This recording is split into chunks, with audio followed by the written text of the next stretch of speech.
पूज्य गोस्वामी 108 यदुनाथ जी के चरण कमलों में कोटि कोटि दंडवत प्रणाम। जय जय।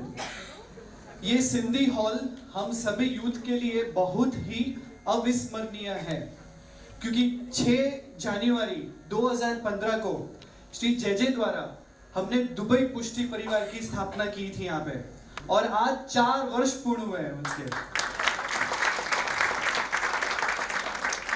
और एक और कारण से भी और अविस्मरणीय है, क्योंकि गए साल इसी हॉल में इसी दिन बाल पुष्टि परिवार की भी स्थापना जय जय द्वारा की गई थी, तो आज उसको 1 साल पूर्ण हुआ है।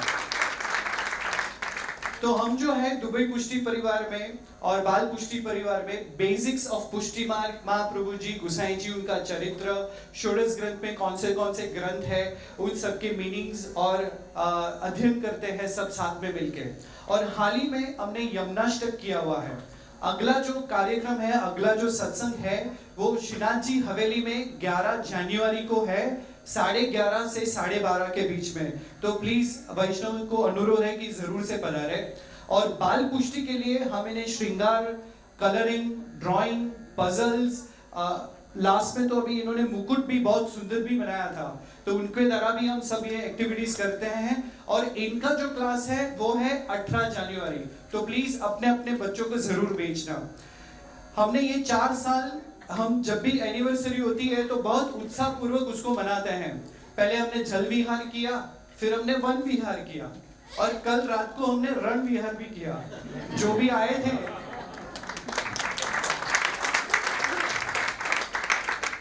जो भी वैष्णव आए थे, अवश्य उन सबको बहुत आनंद आया रहेगा। और वहां पे बच्चों द्वारा बहुत अच्छी परफॉर्मेंस भी की गई थी। तो आज उसकी एक छोटी सी झलक मंगलाचरण के रूप में हमारे बाल पुष्टि परिवार के बच्चे यहाँ पर प्रस्तुत करेंगे, तो आप उनको जरा सपोर्ट करना। बच्चे लोग प्लीज।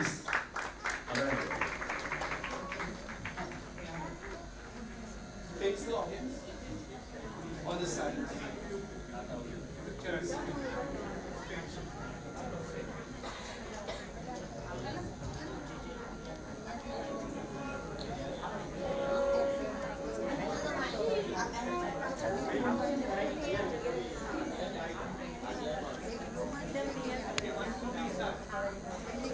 चिंता संतान हंतारो यत्पादाम्बुजरेण वः स्वीयानां तान् निजाचार्यान्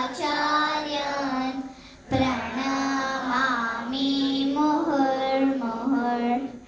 यदनुग्रहो जन्तु सर्वदुःखारियो भवेत् तमहं सर्वदा वन्दे श्रीमद्वल्लभनन्दनम्।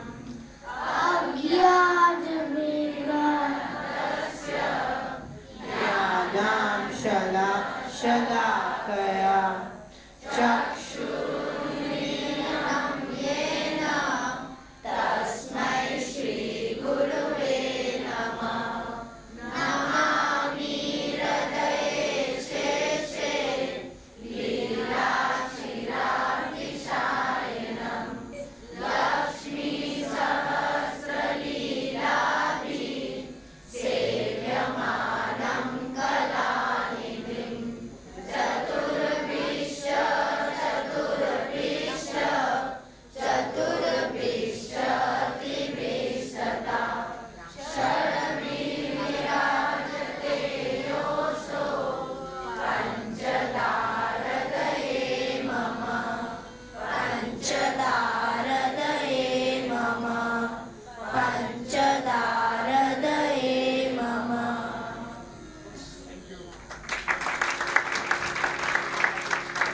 जोरदार तालियां अपन अपने बच्चों को प्रोत्साहित करेंगे। और देखो, आज जब बाल पुष्टि परिवार के द्वारा सुंदर मंगलाचरण हुआ, तो आज एक और घोषणा मैं करना चाहूंगा। 4 वर्ष पहले पुष्टि परिवार यूथ सत्संग की प्रारंभ हुआ, उनकी शुरुआत हुई, बहुत सुंदर रूप से 4 वर्ष उनके पूरे हुए। गत वर्ष बाल पुष्टि परिवार की स्थापना हुई और रिजल्ट आप देख रहे हो, इतने इतने बच्चे। और कल आपने रण में देखा होता तो एक संग 40-50 बच्चे रात को 1-1, 1:30 बजे तक भाग भाग के सेवा और सत्संग कर रहे थे। तो उसी श्रृंखला में प्रवचन की शुरुआत करने से पहले आज एक और उसकी एक पांख या एक और कल की अपन कहें तो आज के दिन पुष्टि परिवार विमेन्स विंग की एक शुरुआत अपन करने जा रहे हैं। और देखो सत्संग तो हर जगह जा रहे हैं और इस विमेन्स विंग के अंदर महीने में एक बार सभी बहनें मिलेंगे और मुख्य उद्देश्य उसके अंदर नित्य गान में वल्भाख्यान गान कैसे किया जाए वो सीखेंगी। संग संग मूल पुरुष गान, संग संग 41 पद गान और प्राचीन जो धौड़ पद दयाराम भाई के हैं वो दयाराम भाई के धौड़ पदों का गान सभी मिलके करेंगे। और उसका पूरा कॉन्सेप्ट ऐसा है कि हर जब भी सत्संग मिलेंगे तो 5 लोगों को अलग अलग 5 टॉपिक दिए जाएंगे। तो एक वैष्णव को फिरते फिरते 84 वैष्णव की एक वार्ता, एक को 252 की, एक को शिक्षा पत्र का एक प्रसंग और एक को इस महीने में जो उत्सव आ रहे हैं, ये 4 टॉपिक में से एक टॉपिक के ऊपर हर एक को अलग अलग बोलना रहेगा। और ये क्रम ऐसा अद्भुत रहेगा कि इसमें जुड़ने से आप देखना थोड़े ही समय में जब अगले साल आएंगे यहाँ बैठ के वल्भाख्यान गा रहे होंगे, 41 पद गा रहे होंगे, मूल पुरुष गा रहे होंगे। और संग संग हर 2 महीने में सामग्री शिविर, जो ऐसी सामग्री है कि जो वैष्णव को नहीं आती, तो सामग्री शिविर, श्रृंगार शिविर, वस्त्र शिविर, सजावट शिविर, वो सारी शिविर भी हर 2 महीने के बाद यहाँ विमेन्स विंग के अंदर होंगी। तो जो भी जुड़ना चाह रहे हैं तो अपने नाम, मैं जिनका नाम बोलूं जरा हाथ ऊपर करना है, खड़े हो जाएं ताकि देख ले। जागृति वेंग गोरडिया, दूसरे येशा देसाई, जिग्ना शाह, फिर मुक्ति बहन है, कहां गए? उनकी इच्छा है कि वो ऐसा ही विमेन्स विंग का एक क्लास शारजा में प्रारंभ करने वाले हैं, उनके लिए भी तालियां। फिर है देवांगी वेंग गोरडिया, नहीं गौराना, हाँ उनके लिए भी ताली। ये है अपने पुष्टि परिवार विमेन्स विंग के टीचर्स कहो के एक मार्गदर्शक कहो। और ये क्रमशः वल्भाख्यान का हर एक आख्यान का अलग अलग धाड़, प्राचीन दयाराम भाई के पद और प्राचीन अपने धौल पदों का प्रारंभ और शिक्षण अपने वैष्णव को देंगे कि अगली बार जब आवे तो एक आपका ग्रुप भी यहाँ के कीर्तन करे, ऐसी इच्छा अपन रखते हैं। तो फिर से एक बार खूब शुभकामना और आशीर्वाद देते हैं। और कार्यक्रम के बाद जो भी चाहे वो अपने नाम इनको लिखा सकते हैं। और आखिरी दिन अपन उसके पहले सत्संग की घोषणा भी कर देंगे।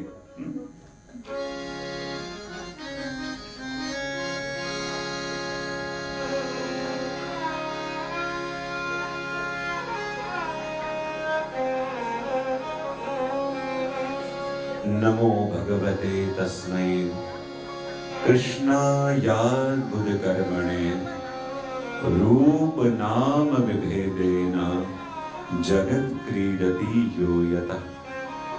प्रभुर्नंद कुमारो में स्वामिनी वृषभानुजा कृतार्थोहम कृतार्थोहम कृतार्थोहम न संशय।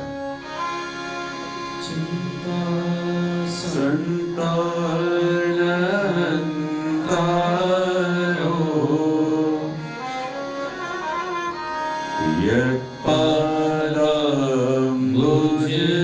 यत्पादम्बुजरेणव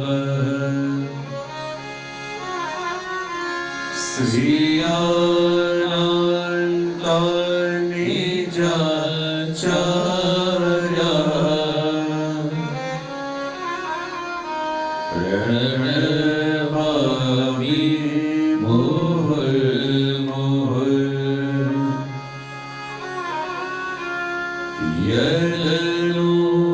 यदनुग्रह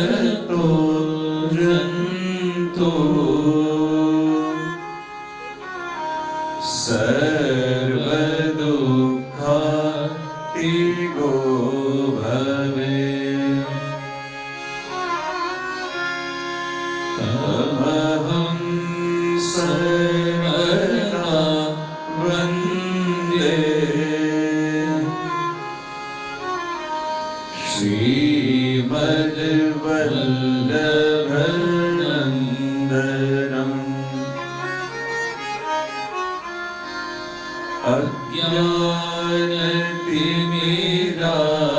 अज्ञानतिमिरान्धस्य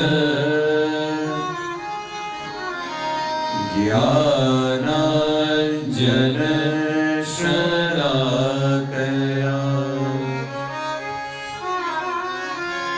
चक्षुरुन्मीलितं येन तस्मै श्रीगुरुवे नमः। नमामि हृदये शेषे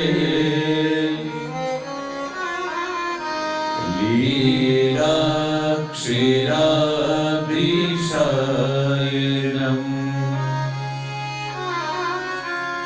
लक्ष्मी सहस्रलीलाभिः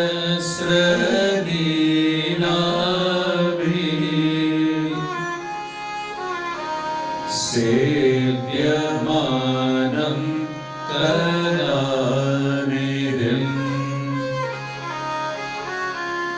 चतुर्भिश्च चतुर्भिश्च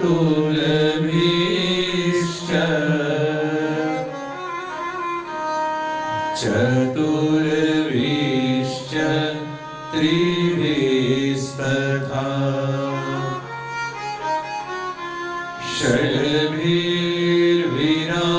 षड्भिर्विराजिते योऽसौ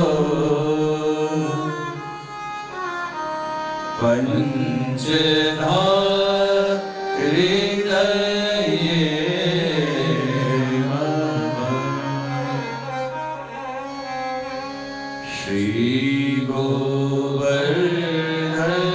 श्रीगोवर्धननाथ पादयुगलम्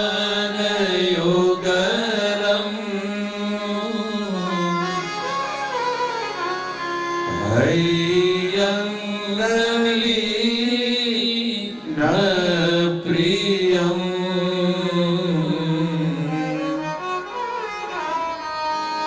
नित्यं श्रीमधुराधिपं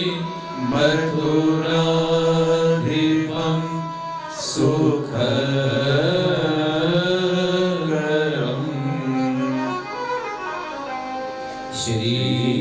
श्रीविठ्ठले शम्मुदा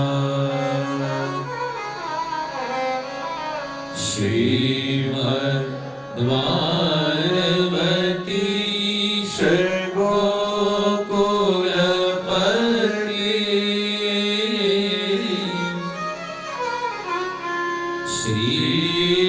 श्रीगोकुले नो विभो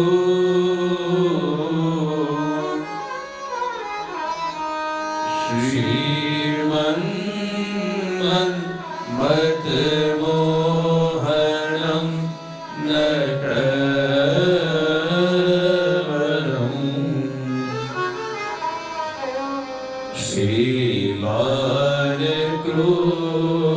श्रीबालकृष्णं भजे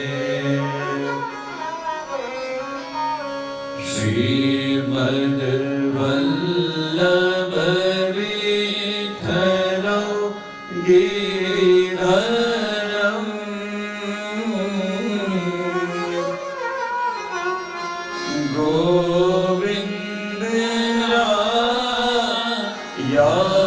गोविन्दयाभिधम्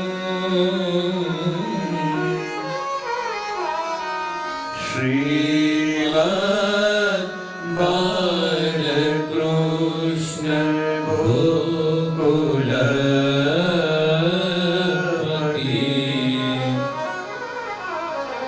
नाथं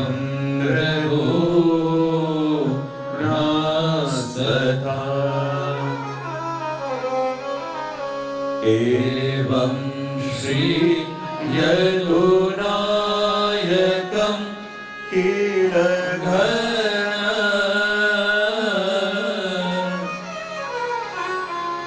श्यामं च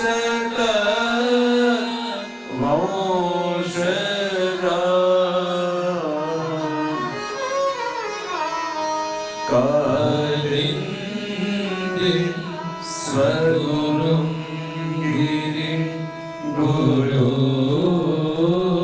विभो श्रीय प्रभु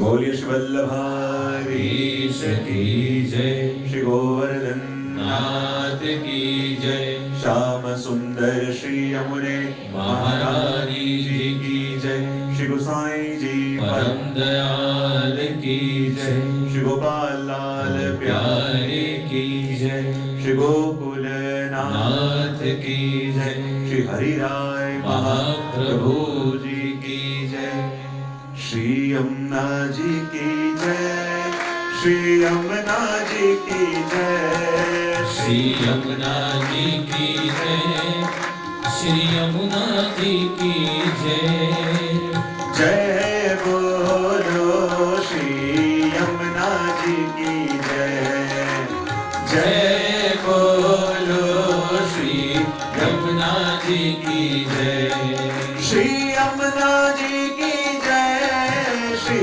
यमुना जी की जय, श्री यमुना जी की जय, श्री यमुना जी की जय, श्री यमुना जी की जय, श्री यमुना जी की जय, श्री यमुना जी की जय, श्री यमुना जी की जय, जय बोलो श्री यमुना जी की जय, जय बोलो श्री यमुना जी की जय, श्री यमुना जी की जय, श्री यमुना जी की जय, श्री यमुना जी की जय, श्री यमुना जी की जय,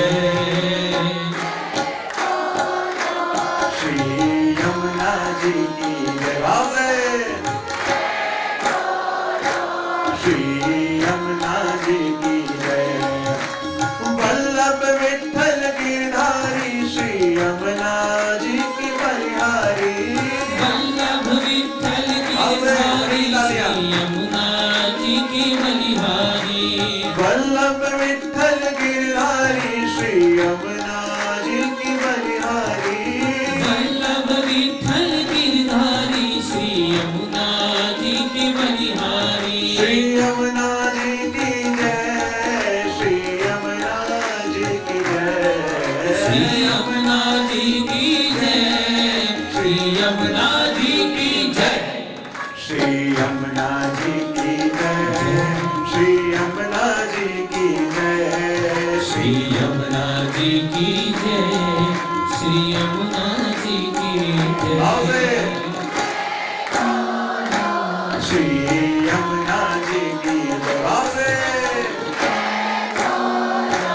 श्री यमुना जी की जय, ब्रज लीला की सुधि करावे यमुना जी, श्री यमुना जी, ब्रज लीला की सुधि करावे यमुना जी, श्री यमुना जी, ब्रज लीला की सुधि करावे यमुना जी, श्री यमुना जी, ब्रज लीला की सुधि करावे यमुना जी, श्री यमुना जी, श्री यमुना जी की जय, श्री यमुना जी की जय, श्री यमुना जी की जय, श्री यमुना जी की जय, श्री यमुना जी की जय, श्री यमुना जी की जय, श्री यमुना जी की जय, श्री यमुना जी की जय, श्री यमुना जी की जय, बाबे श्री यमुना जी की जय, श्री यमुना जी, श्री यमुना जी, श्री यमुना जी, श्री यमुना जी, श्री यमुना जी की जय, श्री यमुना जी की जय, श्री यमुना जी, श्री यमुना जी, श्री यमुना जी, श्री यमुना जी, श्री यमुना जी की जय, श्री यमुना जी की जय, श्री यमुना जी, श्री यमुना जी, श्री यमुना जी, श्री यमुना जी, श्री यमुना जी, श्री यमुना जी, श्री यमुना जी, श्री यमुना जी की जय, श्री यमुना जी की जय। श्री यमुना जी, श्री यमुना जी, श्री यमुना जी, श्री यमुना जी, श्री यमुना जी, श्री यमुना जी, श्री यमुना जी की जय। श्री यमुना जी की जय। श्री यमुना जी की जय। बोलो श्री यमुना जी की जय। श्री यमुना जी की जय। श्री यमुना जी की जय। श्री यमुना जी की जय। श्री यमुना जी की जय। श्री यमुना जी की भावे। श्री यमुना जी की जय। श्री यमुना जी की जय। बोलिए श्याम सुंदर श्री यमुने महारानी जी की जय।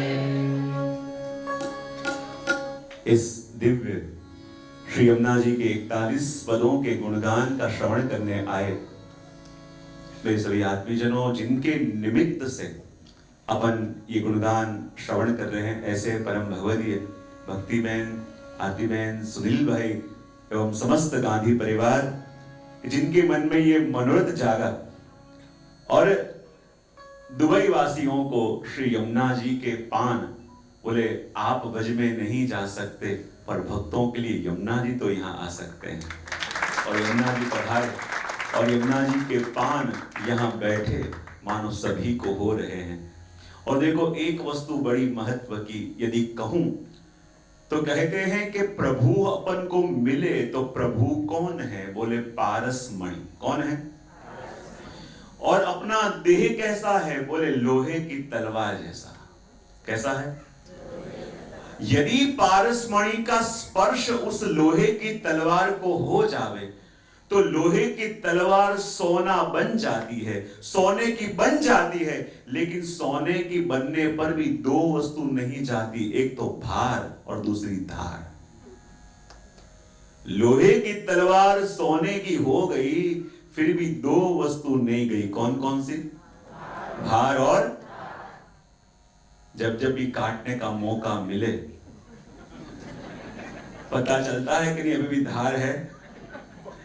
तो धार और भार ये दोनों वस्तु अपने अंदर हैं और कहते हैं सोने की तलवार हो गई फिर भी भार और धार रहा तो यहां होके भी यहां रह के भी प्रभु के पास अपन नहीं जा सकते। तो कहते हैं कि ऐसा क्या करवाया जाए, ऐसा क्या किया जाए कि इस देह रूपी तलवार के अंदर के जो काटने के लिए अभ्यस्त है, जो भार बनने के लिए अभ्यस्त है, उसका कल्याण हो जावे। तो किसी ने कहा एक उपाय है। बोले क्या? बोले उस धार वाली तलवार को यदि अमृत के अंदर डुबो दिया जाए तो उस अमृत में डूबी हुई तलवार यदि किसी को मारने के लिए प्रहार करोगे तो उसे भी नया जीवन दे देगी, क्योंकि अमृत में डूब चुकी है। तो हम ये 5 दिन और कुछ करने वाले नहीं हैं। ये भार और धार वाली तलवार को श्री यमुना नाम रूपी अमृत में डुबोने वाले हैं।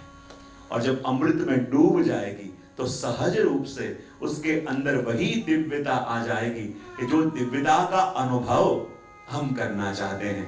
तो कल अपन ने कितने पदों का दर्शन किया? पता चले ना कितने बैठे थे और कितने हाजिर थे। कई बार बैठे होते हैं लेकिन हाजिर नहीं होते। तो कितने पदों का दर्शन अपन ने कल किया? अब 9वें पद से क्रम संख्या प्रारंभ हो रही है चिद स्वामी के पदों की। और चिद स्वामी की भी विशेषता क्या? जब श्री गुसाई जी प्रभु चरण मथुरा के अंदर पधारे, मथुरा में पधारे और उनके मन में आया कि सब कहते हैं कि श्री गुसाई जी का स्वरूप ऐसा है कि जो उनके पास जाके बैठे, उनके वचनामृतों को सुने, उनका हो जावे। ऐसा पता नहीं क्या करते हैं, ऐसा क्या सत्व उनके अंदर है कि जो उनके पास आके बैठे उनका हो जावे। तो जरा उनकी परीक्षा करनी चाहिए। और परीक्षा करने का मन आया चिद स्वामी के अंदर। गुरु की परीक्षा करने गए, लेकिन कहते हैं परीक्षा करने कैसे गए? एक खोटा नारियल लिया और एक खोटा सिक्का लिया। और जैसे ही गुरु की परीक्षा करने के लिए खोटा नारियल और खोटा सिक्का श्री गोसाई जी के चरणों में धरा, और जैसे ही गोसाई जी की दृष्टि पड़ी, श्री गोसाई जी ने कहा जाओ ये नारियल फोड़ के आओ। और जैसे ही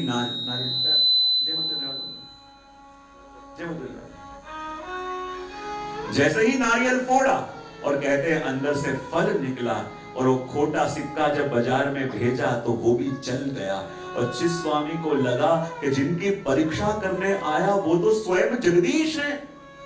कई बार लोग कहते हैं कि चित स्वामी जैसे भगवती जन जब श्री गुरु के पास गए तो उनकी परीक्षा करने गए, लेकिन मैं हमेशा कहता हूं कि चित स्वामी जब गुरु के पास गए तो उनकी परीक्षा करने नहीं, ये खोटा नारियल और खोटा सिक्का रख के उन्होंने अपनी अवस्था बताई। और अपनी अवस्था कैसे बताई?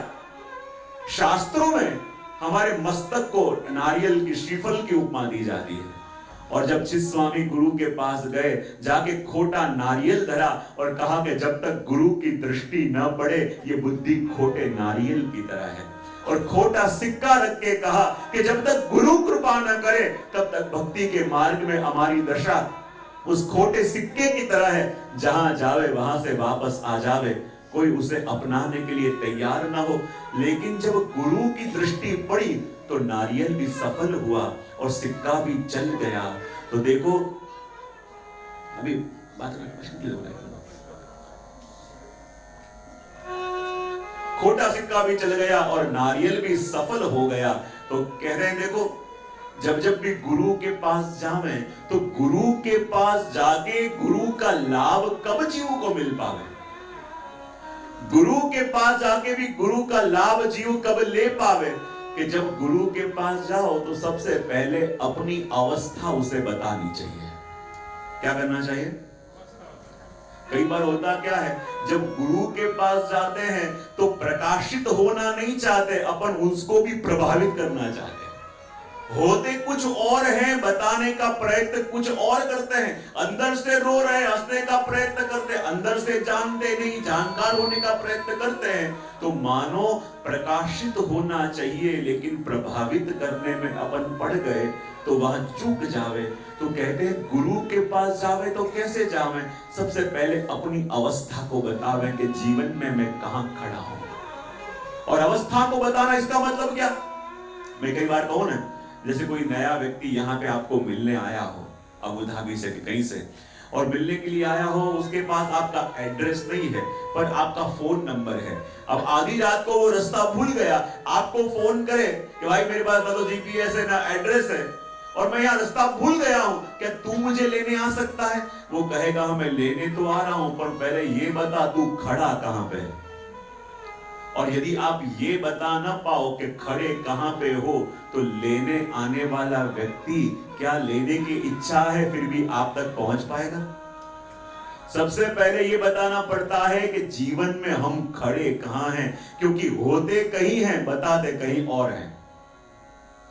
हम जीवन में खड़े होते कहीं और हैं लेकिन बताते कहीं और, तो वो आने वाला व्यक्ति भी सही रास्ते पहुंचेगा कि रास्ता भूल जाएगा? क्या करेगा?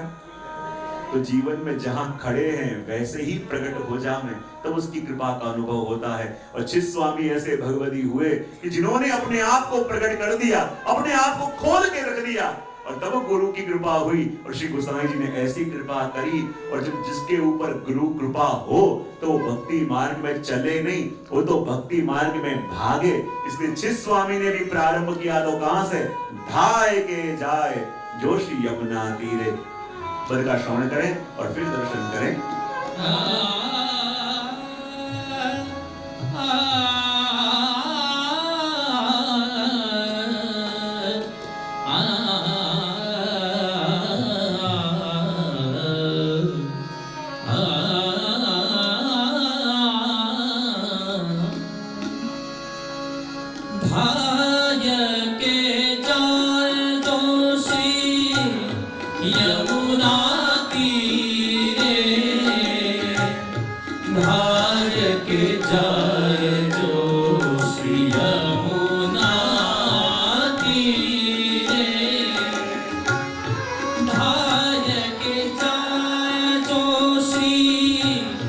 यमुना तीरे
बिना तेरी करत मारा मोहन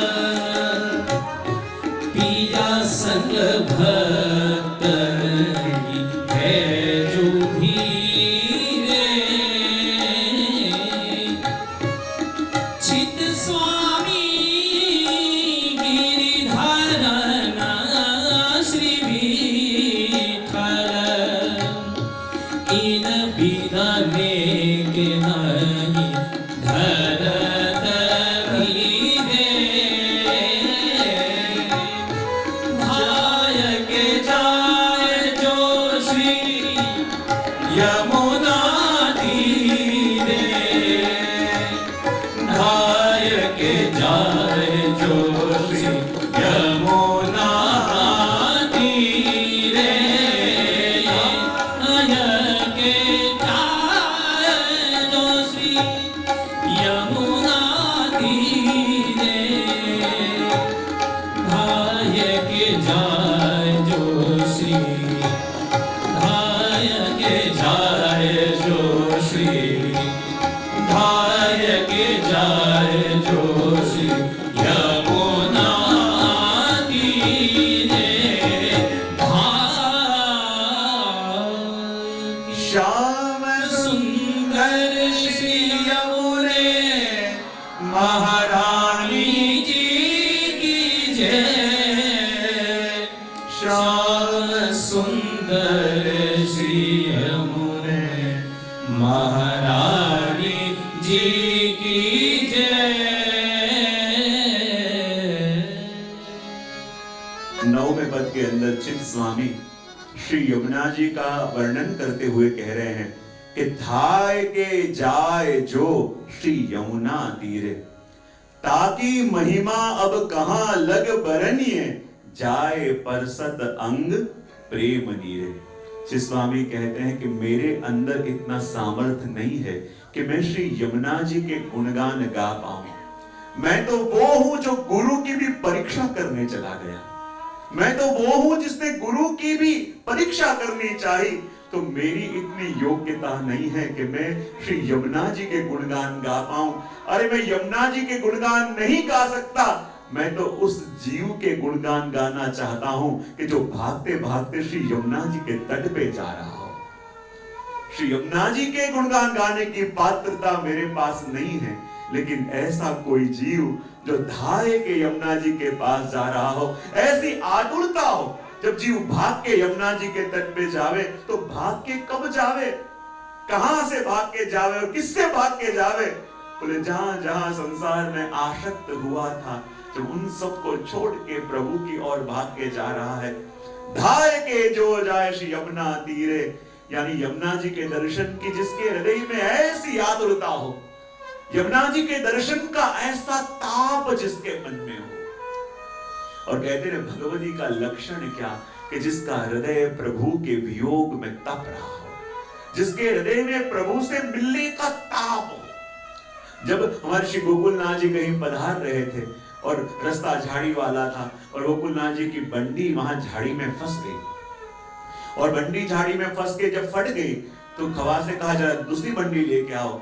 और जैसे ही दूसरी बंडी लेके आए तो देखा ये बंडी तो कोरी है, और कोरी बंडी में ऐसे नहीं पहनता, जाओ उसको तपा के लेके आओ। सेवक विचार करने लगा जंगल है, आपने आज्ञा कर दी बंडी को तपा के लेके आओ फिर धारण करेंगे। ये जंगल में कहां अग्नि ढूंढने जाऊं, कहां अग्नि प्रगटाऊं, कहां तपाऊं।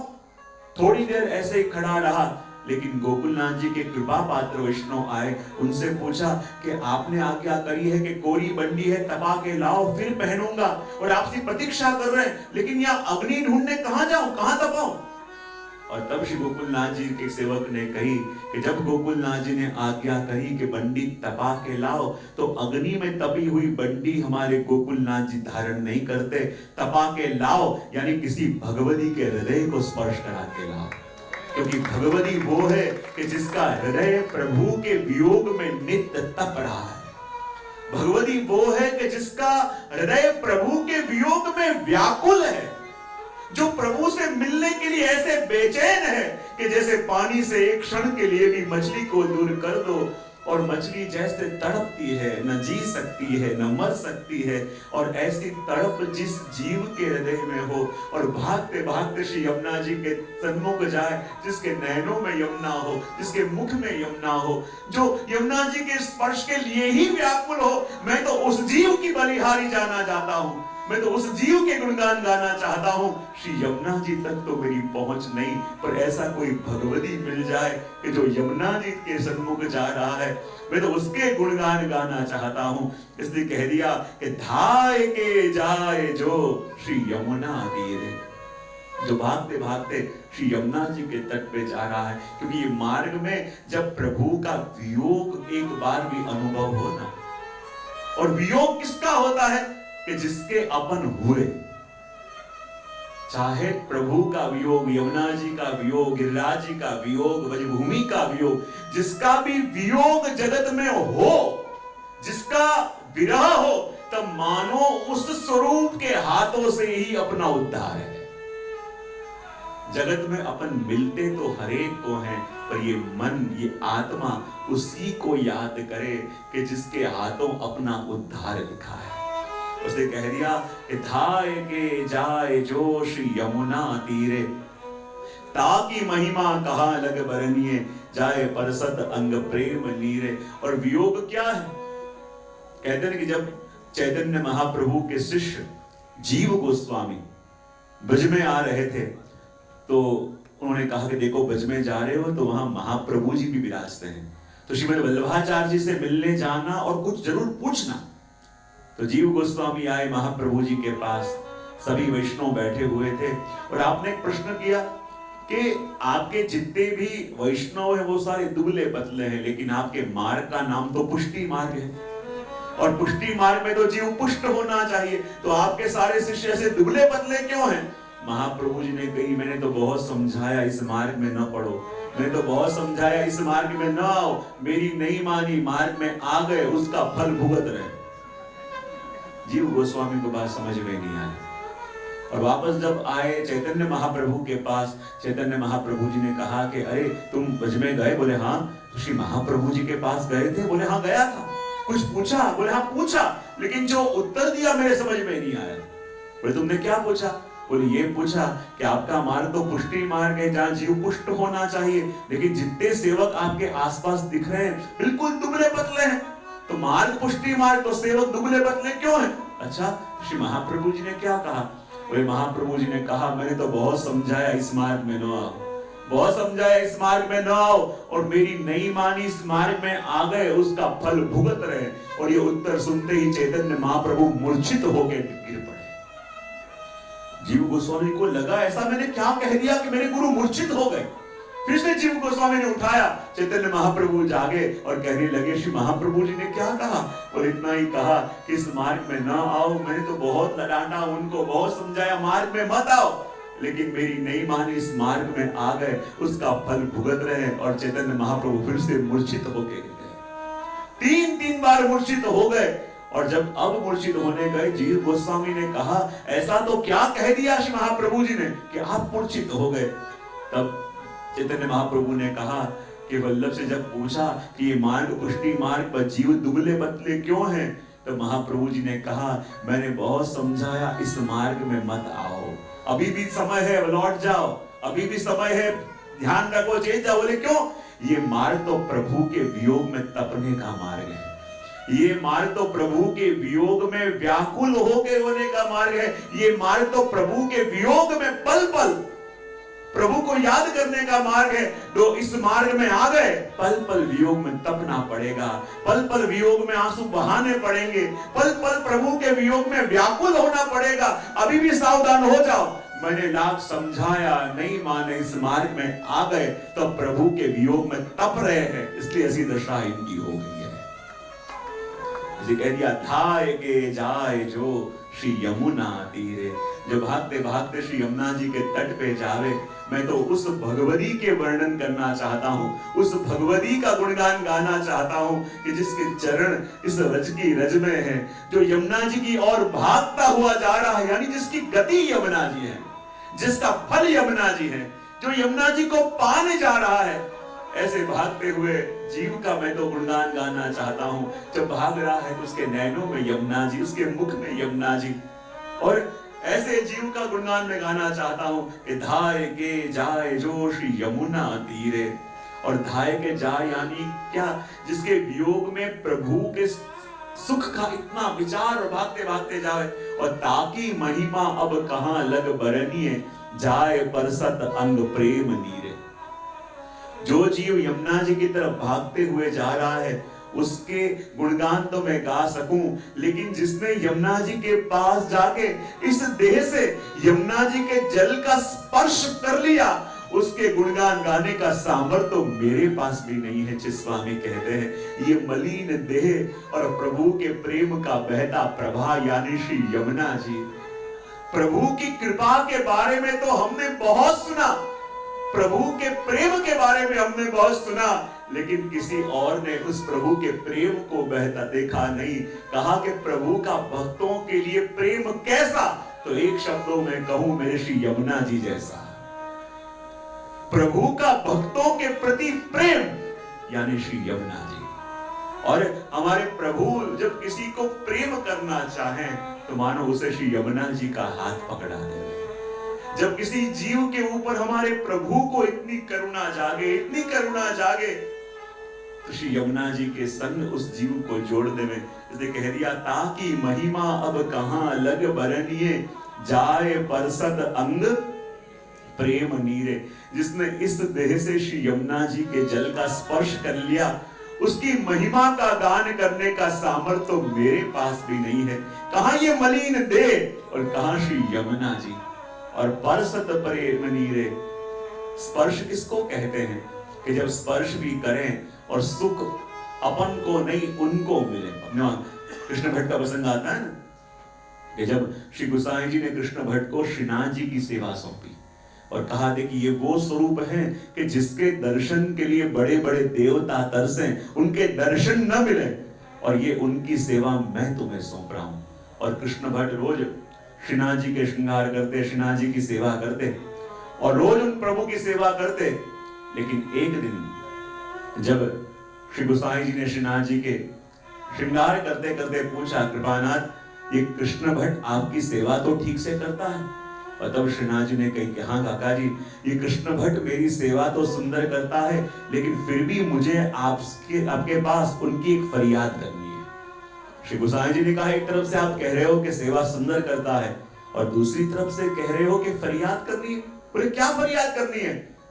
तब श्रीनाथ जी ने कहा देखो, इतने समय से आपने उन्हें मेरे स्वरूप की सेवा सौंपी है, मेरे श्रीअंग की सेवा सौंपी है, पर इतना समय हुआ, उनसे पूछो कि आज तक उन्होंने मेरे चरण स्पर्श क्यों नहीं करे।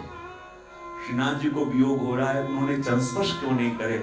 और उस समय गोसाई जी ने कृष्ण भट्ट को बुलाया और कहा, कृष्ण भट्ट देखो, जिन श्री जी के झलक के लिए दुनिया तरसे और वो श्रीनाथ जी के श्रीअंग की सेवा मैंने तुम्हें दी। जिन चरणों की प्राप्ति के लिए ब्रह्मादि देवता तरसे, वो चरण उनको न मिले और वो चरण तुम्हें सुलभ हो गए, लेकिन तुमने आज तक श्रीनाथ जी के चरण स्पर्श क्यों नहीं करे? स्वयं श्रीनाथ जी को ताप हो रहा है। और तब कृष्ण भट्ट की आंखों में अश्रु आने लगे और कृष्ण भट्ट ने पूछा, कृपानाथ आप कह रहे हो कि मैंने श्रीनाथ जी के चरण स्पर्श क्यों नहीं करे, पर मैं इतना ही पूछना चाहता हूं कि मेरे में और उस माखी के अंदर कोई भेद है कि नहीं? श्री गोसाई जी कहते हैं माखी की बात क्यों कर रहे हो? और तब कृष्ण भट्ट ने कही, कभी कभी प्रभु स्वरूप के ज्ञान के बिना तो वो माखी भी उड़ती उड़ती जाके प्रभु के चरणों में बैठ जाती है, पर ऐसे स्पर्श का क्या लाभ यदि प्रभु के स्वरूप का ज्ञान नहीं, प्रभु के स्वरूप की अनुभूति नहीं। और यदि ऐसे स्पर्श का क्या लाभ यदि मैं प्रभु के चरणों का स्पर्श करूं, मुझे तो सुख मिला पर मेरे प्रभु को सुख न मिला, तो ऐसे स्पर्श का क्या लाभ। श्रीनाथ जी आज्ञा कर रहे हैं, पर मैं चरण स्पर्श जरूर करूं, पर तब चरण स्पर्श करूं कि जब मैं श्री जी के चरण स्पर्श करूं तो जितना सुख मुझे मिले उससे भी अधिक सुख मेरे श्रीनाथ जी को मिले, तो जाके मैं चरण स्पर्श करूंगा। गोसाई जी ने फिर के श्रीनाथ जी की ओर देखा तो श्रीनाथ जी ने कहा, हाँ कृष्ण भट्ट, मैं तुम्हें वचन दे रहा हूं और मैं ये कह रहा हूं कि जब तुम मेरे चरण स्पर्श करोगे तो तुम्हें जितना सुख मिले उससे अनेक गुना सुख मुझे मिलेगा। आओ मेरे चरण स्पर्श करो। और जब श्रीनाथ जी स्वयं कह रहे मेरे चरण स्पर्श करो, और तब कृष्ण भट्ट कहते हैं मैं भी श्री गुसाई जी का सेवक हूँ और मैं भी टेकीला हूँ। जब श्रीनाथ जी कह रहे हैं कि आके मेरे चरण स्पर्श करो, पर मैं चरण स्पर्श करूंगा, पर तब करूं जब श्रीनाथ जी अपने दोनों चरणारविंद ऊपर करके मुझे चरण स्पर्श देंगे तब। और जहां ये विनती करी, श्रीनाथ जी अपने खंडपाट पे विराजमान हो गए और दोनों चरण ऊंचे करके कहे कृष्ण भट्ट आज जितना लूटना हो सो लूट। कृष्ण भट्ट भागते भागते आए, कभी चरणारविंद को लेके अपने मस्तक पे, कभी अपने नेत्रों पे, कभी अपने हृदय में पधरावे और चरण स्पर्श करते जावे और आंखों से अश्रु की धारा बहती जावे। और कहते हैं कि जब आज कृष्ण भट्ट चरण स्पर्श कर रहे हैं और जितना सुख कृष्ण भट्ट को मिले उससे भी अधिक सुख हमारे श्रीनाथ जी बाबा को मिल रहा है। और वही तो है स्पर्श, जाए परसद अंग प्रेम नीरे, कि जब अपने द्वारा अपने प्रिय को सुख मिले उससे बढ़कर और उनकी सेवा क्या हो सकती है। इसलिए कह दिया ताकि महिमा अब कहां लग बरनिए, जाए परसद अंग प्रेम नीरे। तो आइए अपन प्रथम पंक्ति का गान एक संग मिलके करें और यही कामना करें कि ऐसे जीव का संग हो जावे जो श्री यमुना जी के तट पे भागते भागते जा रहा हो, और ऐसे जीव का संग हो जावे तो उसकी आड़ी से हम भी यमुना जी के तट पे पहुंच जाएंगे। एक संग गाएंगे। धाय के जाए जो श्री यमुना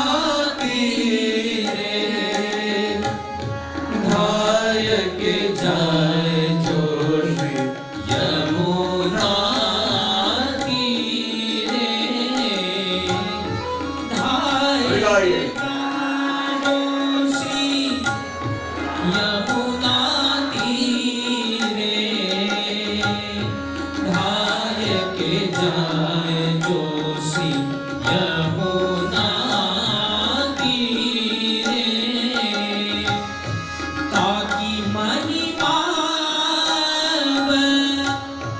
कहाँ लग बरनिए, जाय बरसद अंग प्रेम नीरे, धाय के जाए जो श्री यमुना तीरे, धाय के जाए जो श्री यमुना तीरे, यमुना तीरे, यमुना तीरे। निश दिना केली करत मन मोहन, पिया संग भक्तन की है जो भीरे। और श्री यमुना जी का तट कैसा है तो हमारे छित स्वामी कहते हैं कि निश दिना केली करत मन मोहन, और पिया संग भक्तन की है जो। श्री यमुना जी का तट ऐसा तट है कि जहां प्रभु नित्य विहार करते हैं। और देखो श्री गोसाई जी भी अपने अष्टपदी के अंदर आज्ञा करते हैं कि यमुना जी का स्वरूप कैसा है कि यमुना जी के जल में जब दिन होता है तो लाल लाल कमल खिलते हैं। क्या होता है? और जब रात्रि होती है तो सफेद सफेद कुमुदनियां खिलती हैं। कुमुदनियां जानते हो? वाटर लिली सफेद सफेद कमल की तरह होता है। तो श्री गोसाई जी आज्ञा करते हैं कि जब दिन होता है तो लाल लाल कमल खिलते हैं और जब रात्रि होती है तो सफेद सफेद कुमुदनियां खिलती है। अब पहला प्रश्न तो ये करें कि बहते हुए जल में क्या कमल खिल सकते हैं? आंखें ना तो पड़ो। कमल किसमें खिलेंगे? जहां कीचड़ होगा। लेकिन देखो यहां श्री गोसाई जी कह रहे हैं कि रात्रि के समय में यमुना जी में हजारों कुमुदनियां खिलती हैं और जैसे ही दिन हो तो हजारों लाल लाल कमल खिलते हैं। तो बोले ये क्या है? तो श्री गोसाई जी प्रभु चरण यमुनाष्टपदी के अंदर आज्ञा करते हैं कि यमुना जी का तट ही तो वो तट है कि जहां रोज रात्रि के समय ठाकुर जी रास करने पधारते हैं। और जब रास करने पधारे तो यमुना जी को लगे प्रभु आपके इस रास के दर्शन करने के लिए ये दो नेत्र बहुत कम हैं, ऐसी कृपा करो कि हजारों नेत्र धारण करके मैं आपके दर्शन करूं। और उसी समय यमुना जी के जल में हजारों कुमुदनियां खिल जावें। और ये हजारों कुमुदनियां क्या हैं? प्रभु के रास के दर्शन करने के लिए यमुना जी ने धारण करे हुए हजारों नेत्र हैं, और हजारों नेत्र धारण करके यमुना जी पूरी रात ठाकुर जी के रास के दर्शन करते हैं।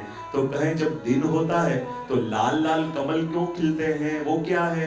तो कहते हैं हजारों नेत्र धारण करके श्री यमुना जी ने पूरी रात श्री ठाकुर जी के रास के दर्शन करे। अब जब पूरी रात कोई जगेगा तो दिन में उसकी आंखें कैसी लगेंगी? सबकी आंखें लग रही हैं, देखो अभी।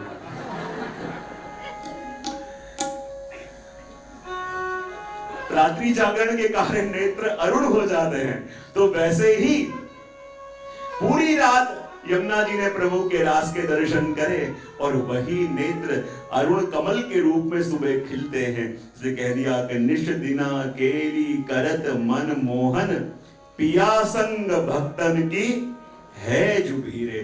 और यमुना जी का तट वो तट है जहां ठाकुर जी और स्वामी जी नित्य विराजमान है।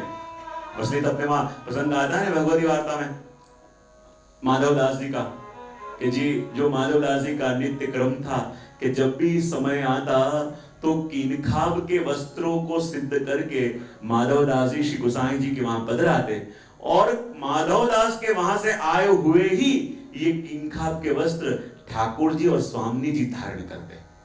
वर्षों तक ये क्रम चला, लेकिन प्रभु ने ऐसी परीक्षा करी कि माधवदास जी की आर्थिक अवस्था भी ऐसी धीरे धीरे गिरने लगी कि अब उनके पास इतना सामर्थ्य नहीं था कि ये किनखाब के वस्त्र खरीद सके। लेकिन लगा कि श्री जी मेरी टेक जरूर पूरी करेंगे, श्री जी मेरे मनोरथ को अधूरा नहीं रहने देंगे, श्रीनाथ जी जरूर मेरी सेवा स्वीकार करेंगे।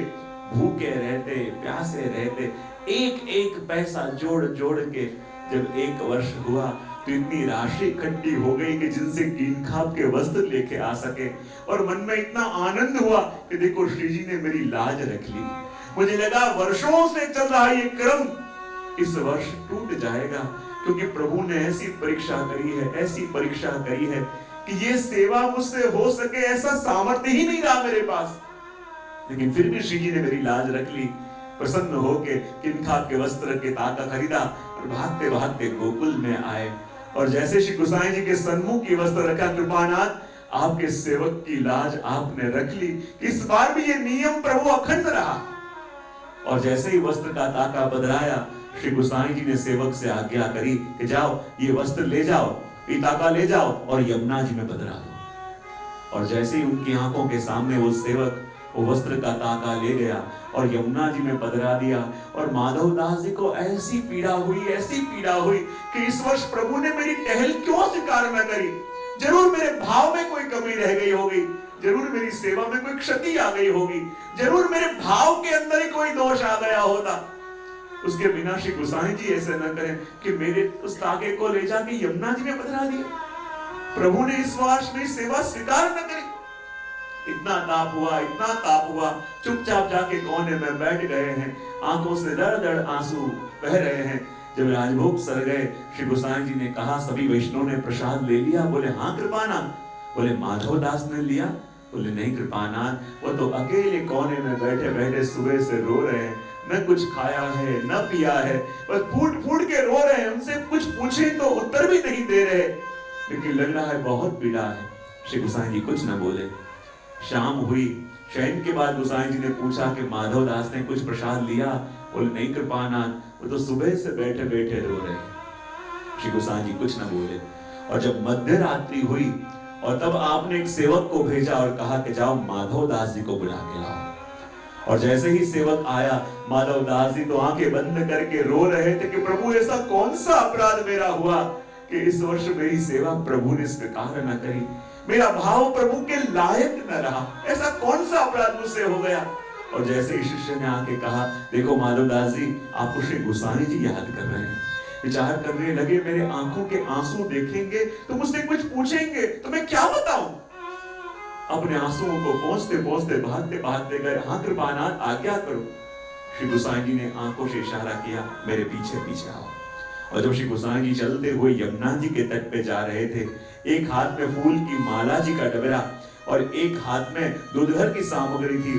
और जैसे ही चलते चलते जा रहे थे, उनके पीछे एक खवास और उनके पीछे माधव दास चलते हुए आ रहे थे। और जैसे ही चलते चलते आप श्री यमुना जी के तट पे पहुंचे, श्री गोसाई जी ने अपने सेवक से कह दिया, अब तुम वापस जाओ, आगे की लीला का अधिकार तुम्हारा नहीं है। कहा माधव दास मेरे संग आओ। और जैसे ही माधव दास जी को लेके यमुना जी के तट पे खड़ा कर दिया, श्री गोसाई जी पूछते हैं, माधव दास मैंने सुना है कि सुबह से तुमने कुछ प्रसाद नहीं लिया, जल तक नहीं लिया, और सुबह से बैठे बैठे रो रहे हो। बताओ माधव दास ऐसा क्या हुआ? और जहां ये पूछा, मानो माधव दास के सब्र का बांध टूट गया, फूट फूट के रोने लगे, फूट फूट के रोने लगे। कृपानाथ आप तो अंतर्यामी हो, जीवों की मन की दशा भी जानते हो, मैं क्या कहूं? तब श्री गोसाई जी ने कहा, माधव दास जो वस्त्र तुम लेके आए थे और मैंने कहा कि जाओ यमुना जी में पधरा दिए, इसलिए तुम रो रहे हो। और माधव दास चरणों में गिर गए, कृपानाथ ये ताप है, फरियाद नहीं है, यही ताप है कि ऐसे मेरे भाव में कौन सी कमी आ गई कि श्री गोसाई जी ने ये सेवा को ठाकुर जी के लायक नहीं समझा। ऐसी कौन सी क्षति हो गई कि मेरे भाव का विनियोग प्रभु में नहीं हुआ। और तब गोसाई जी ने कहा, माधव दास मैंने वो वस्त्रों के लिए आज्ञा करी कि यमुना जी में पधरा दो, और जब यमुना जी में पधरा दिए तो तुम्हें ऐसे लगता है कि ठाकुर जी ने तुम्हारी सेवा नहीं स्वीकारी। अरे माधव दास तुम यमुना जी के स्वरूप को क्या जानो? माधव दास यमुना जी के स्वरूप को तुम क्या जानते हो? आओ मेरे संग। और जैसे यह हाथ खींच के आगे लाए और कहा, माधव दास श्री यमुना जी में दर्शन करो। और जैसे ही दर्शन करने को कहा तो क्या देखा?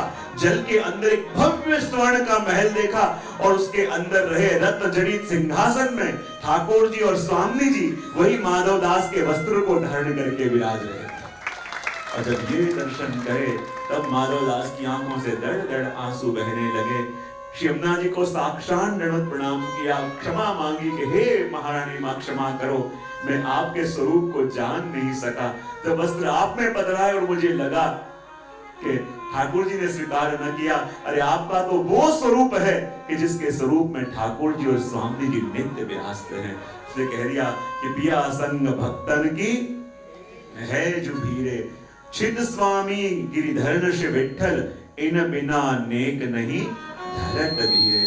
और प्रभु एक क्षण भी श्री यमुना जी के बिना रह नहीं सकते, श्री यमुना जी के बिना आप रह नहीं सकते, ऐसा स्वरूप श्री यमुना जी का है। तो संक्षिप्त में इस पद को श्रवण करके आगे 10वें पद का दर्शन अपन करें, जिसमें चिस्वामी कहते हैं कि जा मुक्ते श्री यमुने यह नाम आवे। पद का श्रवण करें और फिर दर्शन करें। जा मुक्ते श्री यमुने यह नाम आवे, जा मुक्ते श्री यमुने यह नाम आवे, जा मुक्ते श्री यमुने यह नाम आवे,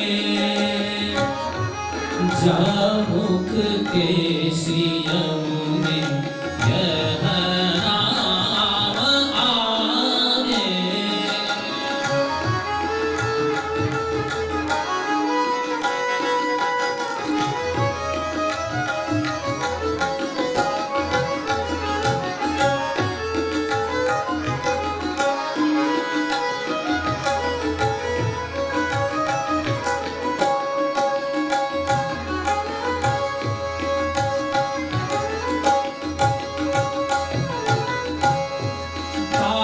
पर कृपा करे श्री वल्लभ प्रभु, सोई श्री यमुना जी को भेद पावे,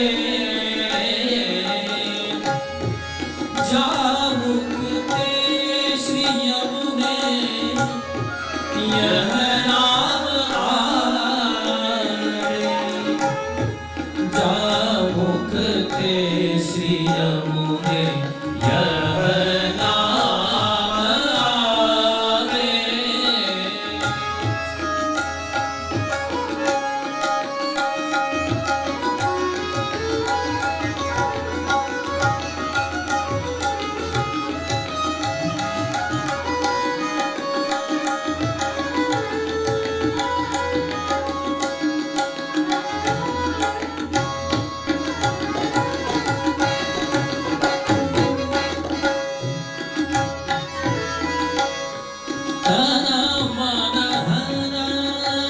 सब लाल गिरिधर को ताना माना गाना सब लाल गिरिधर को देखे चरण जब चित लावे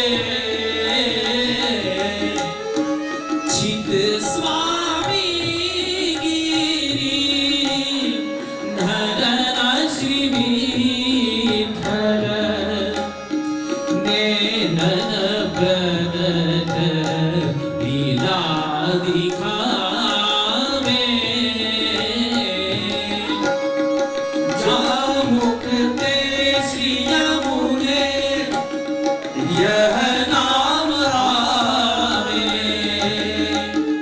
जामुख ते श्री यमुने यह नाम आवे यह नाम आवे यह नाम आवे श्याम सुंदर श्री यमुने महारानी रानी जी की जय श्याम सुंदर श्री यमुने महारानी जी की जय। 10वें पद के अंदर श्री स्वामी सुंदर वर्णन करते हैं और ये पद जरा समझने जैसा है। ये क्यों? यह श्री स्वामी ने क्या कहा कि जा मुक्ते श्री यमुने यह नाम आवे तापर कृपा करे श्री वल्लभ प्रभु सोई श्री यमुना जी को भेद पावे तन मन धन सब लाल गिरिधरन को देके चरण जब चित्त लावे चित स्वामी गिरिधरन श्री विठ्ठल नैनन प्रगट लीला दिखावे। इस पद के अंदर बीज भी है और फल भी है। इस पद के अंदर बीज की चर्चा भी है और फल की चर्चा भी है। फल क्या है? जो हरेक वैष्णव पाना चाहता है, बोले नैनन प्रगट लीला दिखावे। प्रभु की प्रगट लीला के दर्शन इन्हीं नैनों से, इन्हीं आंखों से होना, ये वैष्णव का सबसे बड़ा फल। और मैं हमेशा अपने प्रवचनों में एक वस्तु कहता हूं कि प्रभु की लीला के प्रगट दर्शन करना ये हरेक पुष्टि मार्गी वैष्णव का बर्थ राइट है, जन्म सिद्ध अधिकार है। यदि वल्लभ के मार्ग में आपका वर्ण हुआ है, यदि वल्लभ ने ब्रह्म संबंध दिया है, तो प्रभु की प्रगट लीला के दर्शन इन आंखों से करना यह आपका जन्म सिद्ध अधिकार है। और ये अधिकार लिए बिना अपन चले गए तो जीवन गया पानी में। और यहां छित स्वामी को पूछा, और छित स्वामी जो वर्णन कर रहे हैं वो वर्णन क्या कर रहे हैं? छित स्वामी अपनी अनुभूति के सीक्रेट को या रहस्य को प्रकट कर रहे हैं। क्योंकि छित स्वामी को जब प्रभु की प्रकट लीला के दर्शन हो रहे हैं तो किसी ने पूछा कि छित स्वामी आपने ऐसा क्या किया कि जिसके कारण ठाकुर जी की प्रकट लीला के दर्शन आपको हो रहे हैं, और ऐसा क्या हम करें कि हमको भी प्रभु की प्रकट लीला के दर्शन हो। तो इस पद को कैसे समझा जाए कि जा मुखते श्री यमुने यह नाम आवे? ऐसे नहीं, छित स्वामी कह रहे हैं कि सबसे पहले मेरे मुख में श्री यमुना जी का नाम आया, क्योंकि यमुना पुत्र है, यमुना जी के तट पे ही रहते हैं। सबसे पहले यमुना जी का नाम मुख में आया, और जब यमुना जी का नाम मेरे मुख में आया तब क्या हुआ? तापर कृपा करे श्री वल्लभ प्रभु। और देखो यमुना जी का नाम मुख में आया तो श्री गुसाई जी ढूंढते हुए मथुरा गए, और छित स्वामी उनकी शरण में आया। बोले वहां उनकी शरण में जाना ये मेरा सामर्थ्य नहीं, ये श्री यमुना जी की कृपा थी। जाने अनजाने में भी यमुना जी का नाम मेरे मुख में आया, इसलिए कोई भी बहाने से श्री वल्लभ की शरण में आया। देखो श्री यमुना जी जब कृपा करें तो वल्लभ के क्षण, मुझे याद है आज से करीब 8-10 वर्ष पहले जब पहली बार यूएस में प्रोग्राम था तो वहां पेंसिल्वेनिया ब्रज, उसमें करीब 15 दिन तक 2 टाइम पे 41 पद था, क्योंकि 700-800 वैष्णव वहीं पूरे महीने रहते थे। तो उसमें एक भाई, क्योंकि उनके जो वाइफ हैं वो बहुत समय से 41 पद सुनते थे, तो जब पता चला कि वहां जा रहे हैं तो बहुत आतुर थे कि मुझे भी रोज श्रवण करने जाना है। फिलाडेल्फिया में रहते थे, मुझे रोज श्रवण करने जाना है। तो उसके पति से कहे कि आप मुझे ड्रॉप करने आओगे। उसके पति ने कहा देखो ड्रॉप करूंगा और वापस जाके वापस आऊंगा तो बहुत लंबा हो जाएगा, लेकिन देखो ये सब चीजों में मुझे इंटरेस्ट नहीं है, मुझे अंदर आने को मत कहना, मैं बाहर खड़ा रहूंगा। उसने पति ने कहा ठीक है। और जैसे जैसे श्री यमुना जी के रोज गुणगान होते वो पति उनको बाहर अंदर ड्रॉप कर देता और बाहर जाके फोन में कुछ गेम खेलता रहता, देखता रहता। अब 2-3 दिन गुणगान हुए। अब देखो यमुना जी के गुणगान सुनते सुनते अब यमुना जी जब कृपा करें तो उस दिन अचानक कहीं से बारिश आई और अचानक बारिश आई, भीगने लगे। तो बोले जाऊं कहां? तो बोले हॉल के बाहर जाके बैठो। और हॉल के बाहर जाके बैठने लगे तो आखिरी में धुन आई तो थोड़ा इंटरेस्ट आया, बात आई तो इंटरेस्ट आया। पहले सामने मुंह करके बैठे थे, धीरे धीरे उनकी चेयर घूमने लगी और धीरे चेयर घूमने लगी, फिर इस तरफ चेयर आई। दूसरा दिन आया तो देखा उनको आंख खोल के तो हॉल के कोने में बैठे थे, हॉल के कोने में बैठे थे। धीरे धीरे दिन जाने लगे और जैसे जैसे दिन जावे उनको मैंने धीरे धीरे आगे आते हुए देखा।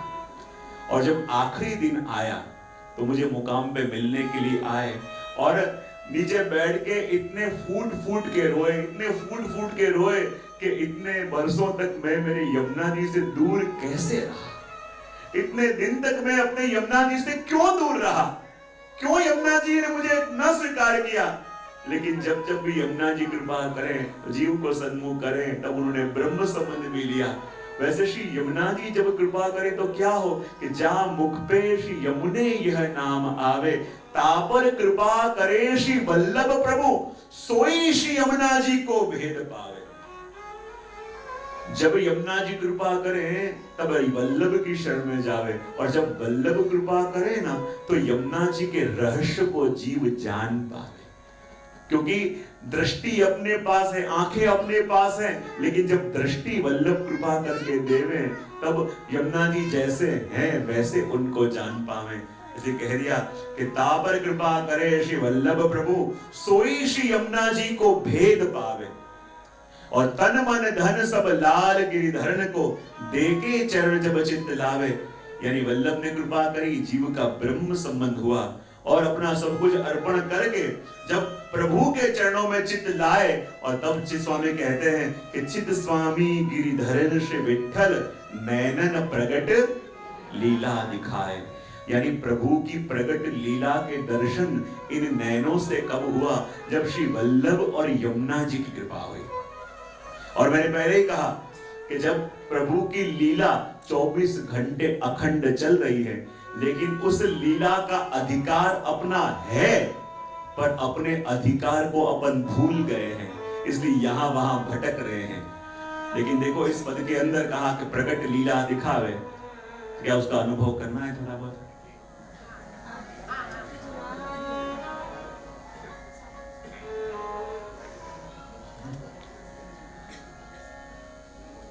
क्योंकि यमुना जी कृपा करें और यदि यमुना जी के स्वरूप का चिंतन करें तो आज भी यमुना जी उनकी लीला की अनुभूति करावें कि न करावें?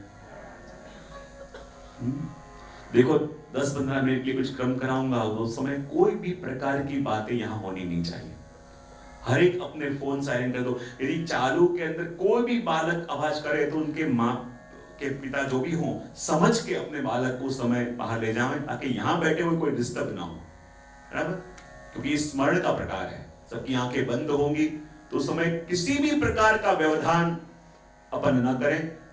जो भी बाहर जाना चाहते हैं तो अभी जाया हमें, जब शुरू हो उस समय कोई को अंदर ना आने दें, बराबर? धन्य श्री यमुने निधि देनहारी, धन्य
श्री यमुने धन्य श्री यमुने निधि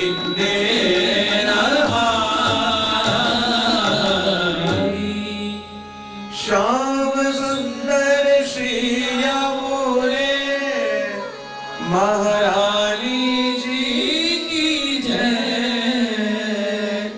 श्याम सुंदर श्री यमुने महारानी जी की जय।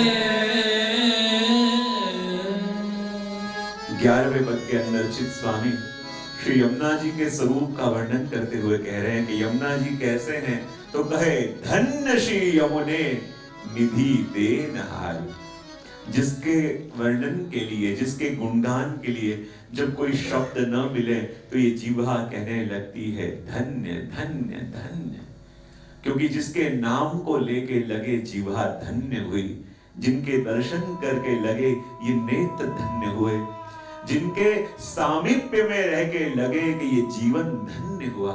और ऐसे धन्यता की अनुभूति चित स्वामी कर रहे हैं और कह रहे हैं कि धन्य श्री यमुने निधि देनहारी। हे श्री यमुना जी आप धन्य हो, क्योंकि भक्तों को उनकी निधि देने वाले श्री यमुना जी हैं। निधि यानी क्या? देखो हमारे प्रभु को भी जल निधि, कृपा निधि, रस निधि कहते हैं। और जब सागर होता है तो सागर की एक विशेषता भी होती है। बोले क्या? यदि कोई भी वस्तु लेके आप नदी में डालो बह जावे, तालाब में डालो डूब जावे, पर सागर की विशेषता है कि सागर में कुछ भी डालो तो एक नहीं तो दूसरी लहर आपकी वस्तु को वापस आपके पास लेके आ जाती है। तो हमारे प्रभु भी कैसे हैं? बोले रस निधि, कृपा निधि, दया निधि। और ऐसे निधि को देने वाली कौन है? बोले श्री यमुना जी। से कह दिया कि धन्य श्री यमुने निधि देनहारी। निधि का एक अर्थ होता है नितराम धी, यानी ऐसी बुद्धि कि जो प्रभु को धारण कर सके, ऐसी बुद्धि देने वाले भी श्री यमुना जी। ऐसी बुद्धि जो प्रभु का चिंतन, प्रभु पे भरोसा कर सके। देखो यदि अपन कहते हैं कि प्रभु को हम बहुत प्रेम करते हैं, लेकिन प्रभु पे भरोसा करते न हो, तो फिर वो प्रेम का कोई मोल है? इस दुनिया में कोई आपसे कहे कि आपको प्रेम करे, उससे भी बड़ी वस्तु है कि कोई आप पे भरोसा करे। क्योंकि जिसको प्रेम की बात अपन करते हैं उस पे जल्दी भरोसा आता नहीं है, पर जिससे भरोसा आ गया हो ना, उससे प्रेम करे बिना रह नहीं सकते। और इसलिए यहां वर्णन करते हुए कह रहे हैं कि धन्य श्री यमुने निधि देनहारी, यानी ऐसी बुद्धि कि जो भगवान के स्वरूप में दृढ़ हो सके, ऐसी बुद्धि जो भगवान के स्वरूप को धारण कर सके, वो देने वाली श्री यमुना जी। और भगवान में भरोसा कराने वाली श्री यमुना जी, भगवान के अंदर विश्वास जगाने वाली श्री यमुना जी। जब जब किसी जीव का भाव भगवान में जगता है तो श्री यमुना जी की कृपा से, जब किसी जीव को भगवान पे भरोसा आता है कृपा से। देखो प्रेम करने का दावा अपन करें, पर जरा सी विचलितता आ जावे तो भगवान पे से भरोसा डग जाता है। क्योंकि भरोसे की बात तो अपन करते हैं, भरोसा करते नहीं। और जब तक भरोसा न हो वो भक्ति क्या काम की। क्योंकि भक्ति मार्ग में प्रभु के ऊपर रहा भरोसा वो इमारत की नींव है। और यदि नींव ही हिली हुई है, कितना भी ऊपर मंजिला बनाओ, जरा सा झटका आया सब नीचे आने वाला है। इसलिए कह दिया कि धन्य श्री यमुने निधि देनहारी, यानी अपना सच्चा धन, अपनी सच्ची पूंजी अपने प्रभु हैं। और उस प्रभु को निधि का एहसास कराने वाली हमको श्री यमुना जी है। कैसे कैसे भगवती हुए हमारे नारायण दास ब्रह्मचारी के द्रव्य का इतना संकोच, लेकिन प्रभु भरोसे की ऐसी परीक्षा करते कि जैसे ही वो सुबह उठे और क्या दिखे, उनके खाट के आसपास हीरे माणिक पन्नों के ढेर हो। ऐसा द्रव्य का संकोच था, लेकिन प्रभु भी परीक्षा करें कि भरोसा उसे साधन पे है कि मेरे पे? देखने दो।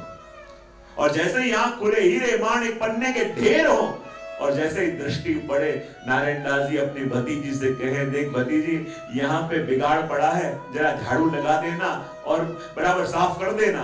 और भतीजी भी इतनी आगे थी कि जैसे हीरे माणिक पन्ने के ढेर पड़े हो, वहां झाड़ देती और जाके गोबर से लीप भी देती। द्रव्य का संकोच, लेकिन प्रभु परीक्षा करें कि इसे कोई और प्रलोभन मुझसे दूर कर सकता है कि नहीं। और ऐसे ही हमारे पुरुषोत्तम दास जी के वहां जब वो विरक्त वैष्णव काम करता और उसके पास कोई एक योगी आया और कहा कि देख, ये मणि मैं तुझे देता हूं, ये मणि रख ले। बोले चिंतामणि है, ये जो चाहेगा इस मणि से मिलेगा। और तब उस सेवक ने कहा कि देखो, मैं तो विरक्त वैष्णव हूं और मुझे भोजन करने के लिए 5 शेर आटे की जरूरत पड़ती है। और जब वो 5 शेर आटा मेरा ठाकुर जी मुझे दे रहे हैं, तो फिर प्रभु का भरोसा छोड़ के ये मणि का भरोसा क्यों करूं? मणि पे भरोसा करूं कि ये मेरा कुछ कर देगा, तो मानो प्रभु पे से भरोसा मेरा हटा। मैं तो विरक्त हूं, मेरे सेठ जी पुरुषोत्तम दास जी हैं, उनको द्रव्य का बहुत काम रहता है, ऐसे करो आप मणि उनको दे दो। और जैसे वो मणि लेके पुरुषोत्तम दास जी को देने आए, उन्होंने कहा कि मुझे तो आवश्यकता नहीं, मेरे घर में जो काम करे वो बेचारा बहुत विरक्त रहता है, द्रव्य का संकोच रहता है, उसके पास जाके उसको दे दो। बोले उसके पास गए, उसने लिया नहीं। बोले क्यों? उसने कहा मुझे तो भोजन के लिए 5 शेर आटे की जरूरत पड़ती है, जब प्रभु दे रहे हैं तो फिर प्रभु को छोड़ के इसका आश्रय क्यों करूं? तो पुरुषोत्तम दास जी कहें कि जो प्रभु उसको 5 शेर आटा देते हैं, मुझे 1 किलो आटा दे ही रहे हैं, तो फिर उनको छोड़ के इसका भरोसा क्यों करूं? क्योंकि इसका भरोसा किया कब?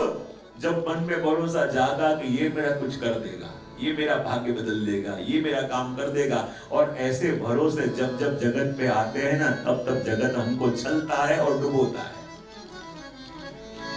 प्रभु को छोड़ के जब जगत के लोगों पे भरोसा आ जाता है कि ये मेरा कुछ कर देगा, इसके साथ से मेरा कुछ हो जाएगा, ये मेरा भाग्य बदल देगा, और ऐसे भरोसे जब जब प्रभु को छोड़ के जगत पे होते हैं, तो प्रभु कहे जरा उसको देखने दो कितना भरोसा काम आता है। और जब जगत के झटके लगे, तब पता चलता है कि ये भरोसा जहां करना चाहिए वहां न किया, और जहां उसका ठिकाना नहीं और उस पे भरोसा। जगत के लोगों की दशा क्या है? जिसका एक पैर कब्र में और एक पैर केले के छिलके में। भरोसा करो तो उसका भरोसा करो कि जिसके खुद के चरण उसके इष्ट के सामने टिके हुए हों, और जिसके खुद के चरण इसके इष्ट के सामने टिके हो, उसका भरोसा करोगे तो इष्ट से मिलाएगा। जो खुद भटका हुआ है, उसके चरण पकड़ लिए, उसका भरोसा कर लिया, तो वो तो डूबेगा, अपन को भी डुबाएगा।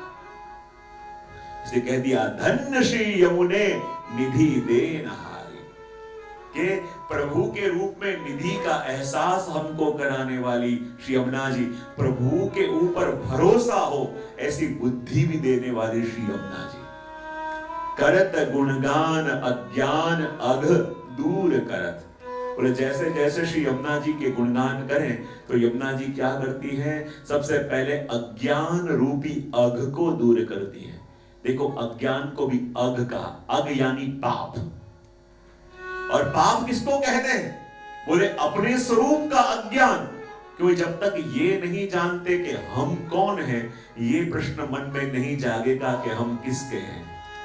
और जब तक ये प्रश्न नहीं जागा हम किसके हैं, तो उसकी खोज प्रारंभ ही ना होगी। खोज प्रारंभ होती तब है जब अंदर बैठा कोई पुकारता है कि मैं हूं तो किसका हूं। जगत का होने गया तो किसका हो पाया। हम सबके होने गए तो मानो किसी के हो न पाए। लेकिन जब अंदर से कोई पुकारता है कि जिसका हूं उस तक मुझे ले जा, और जब वो यात्रा जीव प्रारंभ करे, तब तो वो उसकी आध्यात्म यात्रा होती है। से कह दिया कि करत गुणगान अज्ञान अघ दूर करत। यमुना जी के जो जो भी गुणगान गावे तो उसके अज्ञान समस्त दुरित क्षयो भवति वै मुकुंदेरति। समस्त दुरित क्षयो भवति वै मुकुंदेरति। सारे उसके दोष दूर होते हैं। और सबसे बड़ा अपराध क्या माना? बोले अपने स्वरूप का अज्ञान। क्योंकि जहां रहते हैं ना अपन, वहां के हैं नहीं, जहां रहते हैं वहां के हैं नहीं। इसलिए देखो, ये जगत में आपके प्रति हर एक को फरियाद रहेगी कि आपको बहुत व्यवहार निभाना नहीं आता, आपको जगत की रीत रिवाज नहीं आती, आपको जगत के सब कायदे कानून नहीं आते। फरियाद होती है ना? यदि ऐसी फरियाद हो रही हो तो मानना अपन यहाँ के हैं नहीं। यदि यहाँ व्यवहार में बहुत कुशल हो गए तो मानो वहां के नहीं है, यहीं के हैं। क्योंकि नए देश में जाके रह रहे हैं तो वहां के कायदे कानून पता नहीं होते, वो सहज वस्तु है। क्योंकि अपन यहाँ रहते हैं तो संसार के लोगों को अपने लिए फरियाद भी होनी चाहिए कि ये ऐसे नहीं करता, जगत में ऐसे व्यवहार निभाने पड़ते हैं, ये करना पड़ता है, वो करना पड़ता है। बार बार घर में जब टोकते हो, अपन को सिखाने वाले हो, तब मानो कि हाँ सही दिशा में है। यहाँ के कायदे कानून बहुत आ गए, सीख लिए, तब मानो यही के हैं। लेकिन अपन यहाँ के हैं नहीं, और अलग हैं कहीं के, रहते कहीं हैं, तो जल्दी वहां के कायदे कानून अपन एडॉप्ट कर नहीं सकते।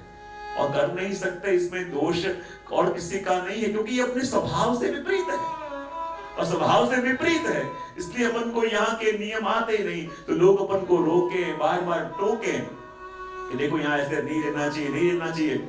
इसलिए मैं तो कहता हूं कि जब जब भी मन में प्रभु के होने की पुकार आवे ना, तो कभी सोचो मत कि कुछ दिन के बाद, कुछ महीनों के बाद, क्योंकि जगत तो आपको रंगने के लिए तैयार है, और जगत में रहने के रहते रहते आप कहाँ के हो भूल गए।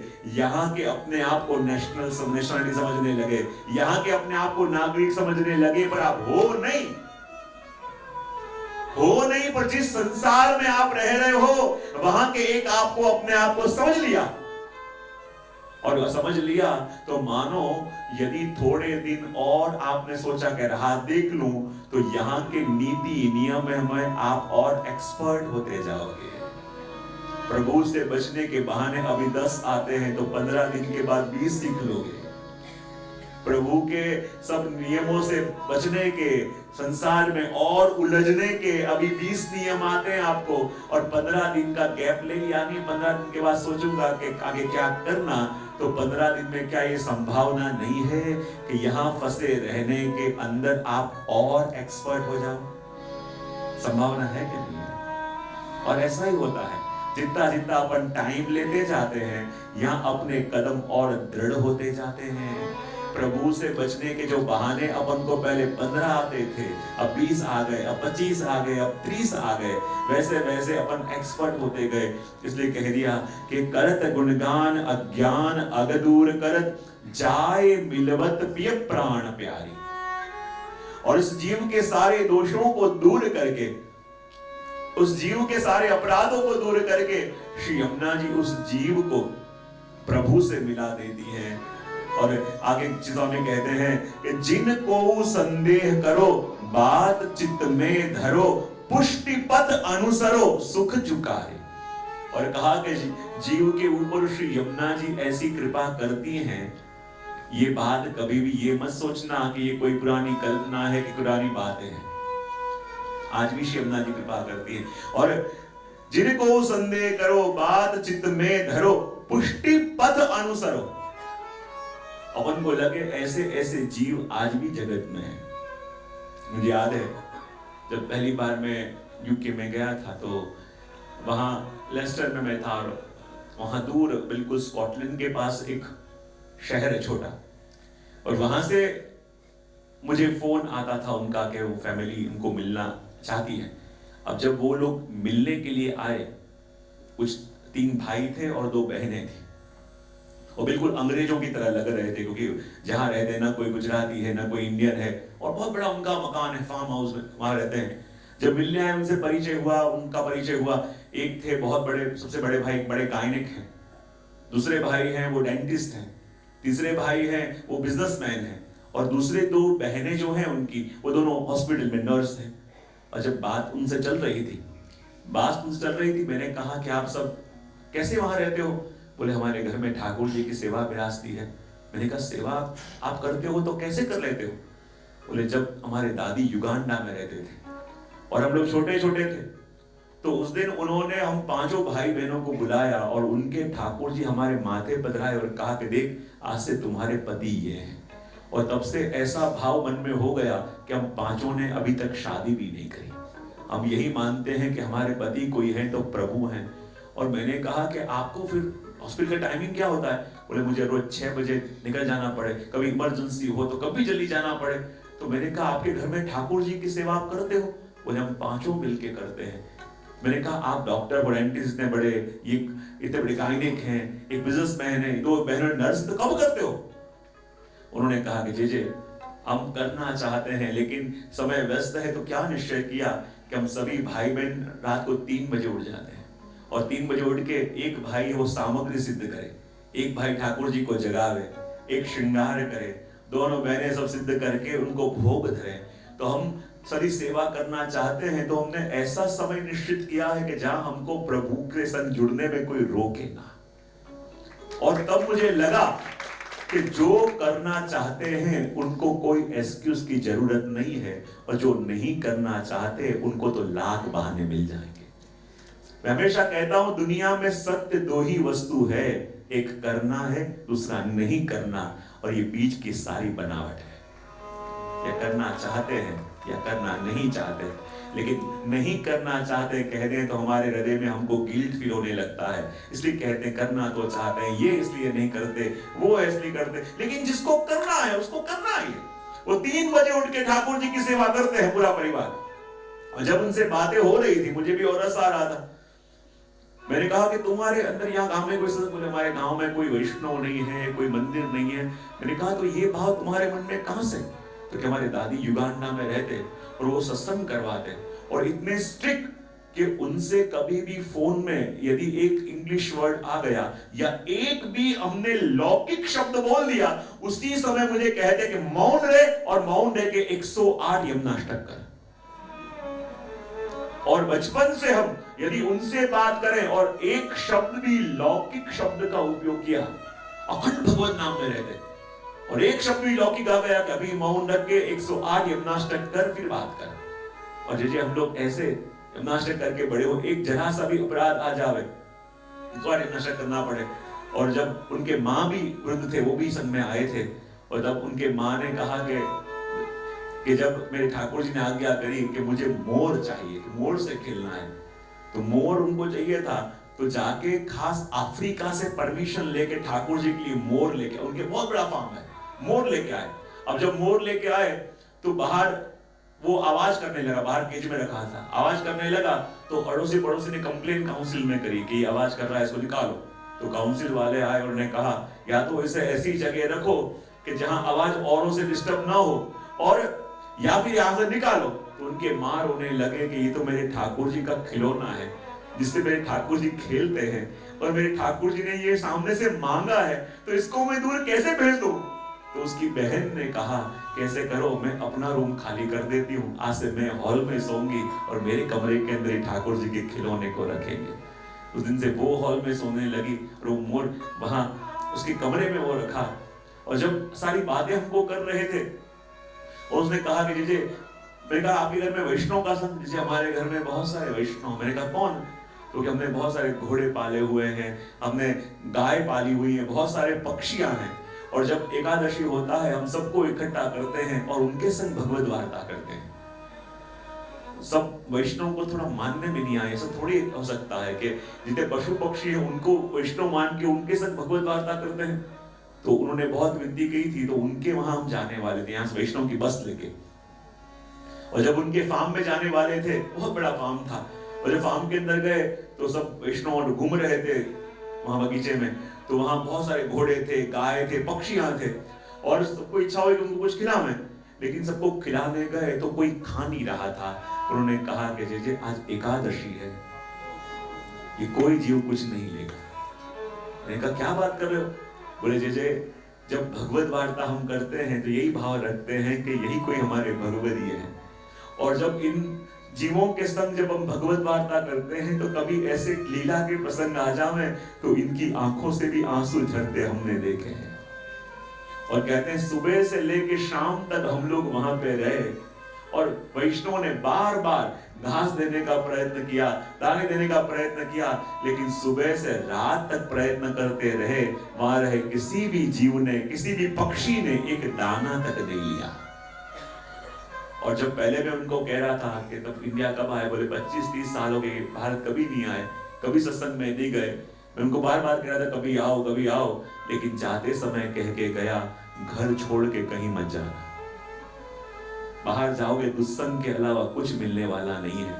प्रभु ने जान के आप सबको यहाँ अलिप्त रखा है, कैसे जीव ये प्रभु की पूंजी है, और बाहर कहीं भी भटकोगे बिगाड़ी होने वाला है, क्योंकि ऐसे ऐसे जीव भूतल में हैं, और ये प्रभु की ऐसी पूंजी है कि जिनको प्रभु ने संभाल के रखा है। और आज भी जब भी उनका फोन आवे, 24 घंटे वो बाहर रहते, लेकिन एक इंग्लिश शब्द उनके मुख में से निकलेगा नहीं, और कुछ भी कारण हो जाएगा, जैसे तैयार है, ऐसे वो जीव। तब उनको लगे आज भी भूतल में ऐसे ऐसे जीव हैं, और जहां जहां भी भाव का पोषण होता है, श्री यमुना जी ही कृपा करके भाव का पोषण करती हैं। इसलिए कह दिया कि जिनको संदेह करो, बात चित्त में धरो, पुष्टि पथ अनुसरो, सुख जुकारी। और जिसको करना है ना प्रभु, उसको सब अनुकूलता कर देते हैं, और जब सिर्फ बहाने ढूंढता है, वो बहानों में ही उलझा रहता है। इसे कह दिया कि जिनको संदेह करो, बात चित्त में धरो, पुष्टि पथ अनुसरो, सुख जुकारी। और ये पुष्टि पथ क्या कि जिसमें अपने सुख का नहीं, अपने प्रभु के सुख का सबसे बड़ा विचार। जब श्री गोकुलनाथ जी ने तादृशी वैष्णव की बात कही, वैष्णव कहने लगे कि जिन तादृशी वैष्णव की बात आप कर रहे हो, हमको उनके दर्शन तो कराओ। तब गोकुलनाथ जी ने कहा मेरा जन्मदिन आ रहा है, उस दिन दर्शन कराऊंगा। और जब गोकुलनाथ जी का जन्मदिन था, पूरे गांव में आनंद था, और गोकुलनाथ जी स्वयं अपने हाथों से सबको महाप्रसाद दिवा रहे थे। और चलते चलते एक स्थान पे जब आए, गोकुलनाथ जी को देख के वो वैष्णव फूट फूट के रोने लगा। सब लोग निंदा करने लगे, कैसा वैष्णव है, श्री गोकुलनाथ जी का प्रागट्य उत्सव, पूरा ब्रज आज महाउत्सव मना रहा है, और इस दिन रोकेश अपशुभन कर रहा है। सब लोग उसे टोकने लगे, क्यों रो रहा है, लेकिन उसके आंसू रुक नहीं रहे थे। गोकुलनाथ जी ने इतना ही कहा, जा वैष्णव तू घर जा, तुझसे प्रसाद नहीं लिया जाएगा। और हाथ जोड़ के वो घर चला गया। इस बात को थोड़े दिन हो गए, और वैष्णव ने पूछा, कृपानाथ आप आज्ञा कर रहे थे कि आपके जन्मदिन के दिन आप उन तादर्शी वैष्णव के दर्शन कराओगे, लेकिन आपने तो दर्शन न कराए। तो गोकुलनाथ जी ने कहा, वो याद है अपन जा रहे थे तो एक वैष्णव प्रसाद लेते लेते रो रहे, अरे उसको कैसे भूल सकते हैं, इतना आनंद का दिन और रो के अपशुभन कर रहा था। बोले वही तो तादृशी वैष्णव थे। बोले वो कैसे हो सकता है, बोले वो इतना निष्किंचन वैष्णव था कि जब उस दिन ठाकुर जी को राजभोग धरने गया, उसके घर में कोई सामग्री भी न थी, और सूखी रोटी के संग वो नमक धर के आया था।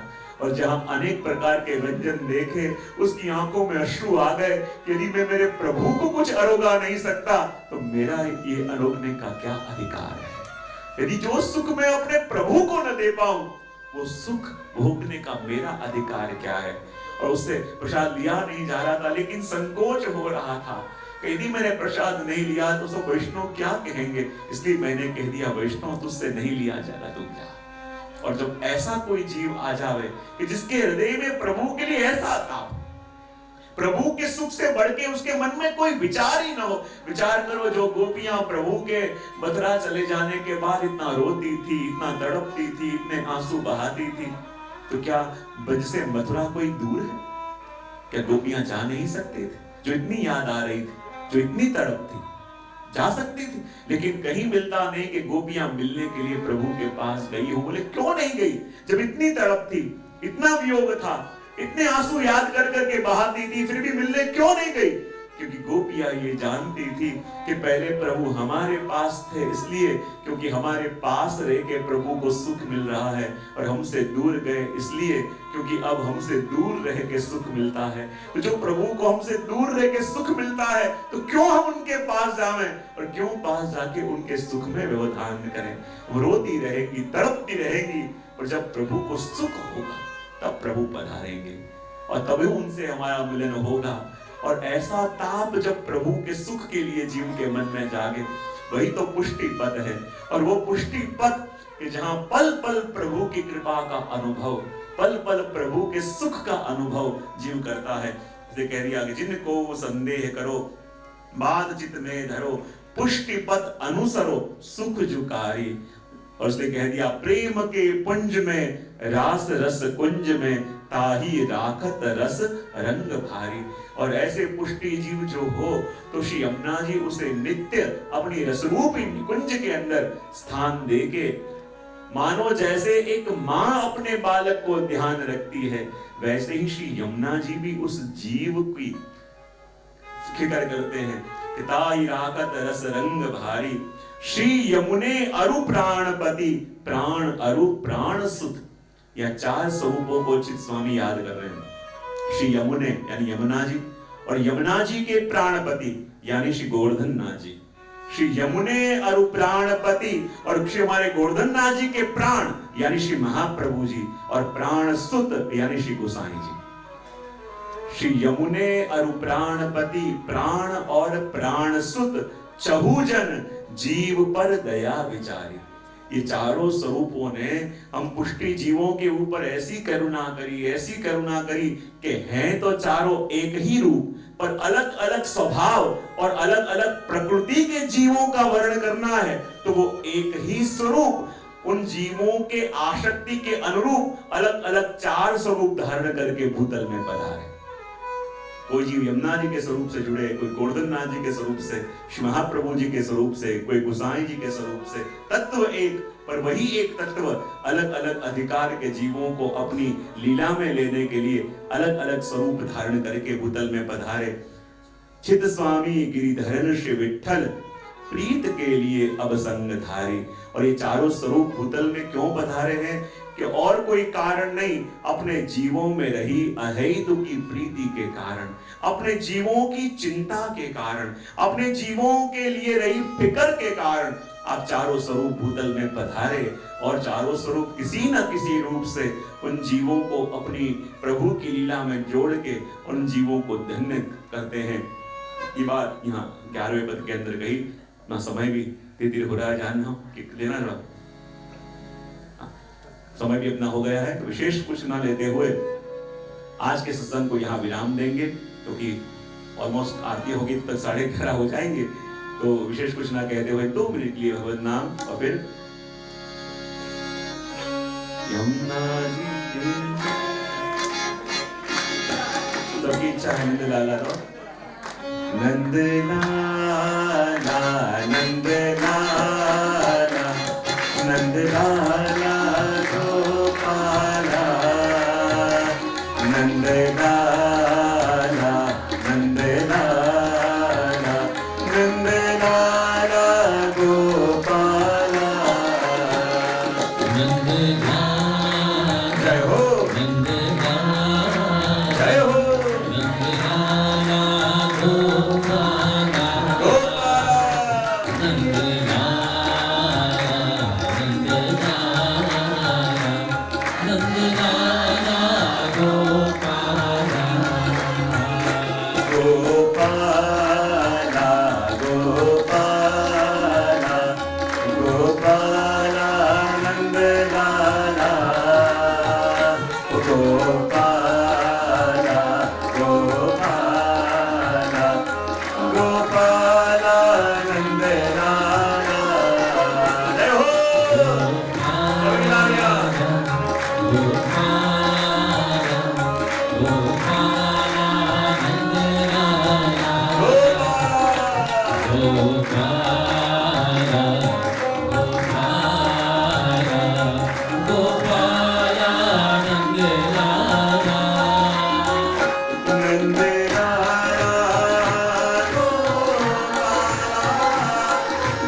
नंदलाला गोपाला ओ नंदलाला नंदलाला नंदलाला गोपाला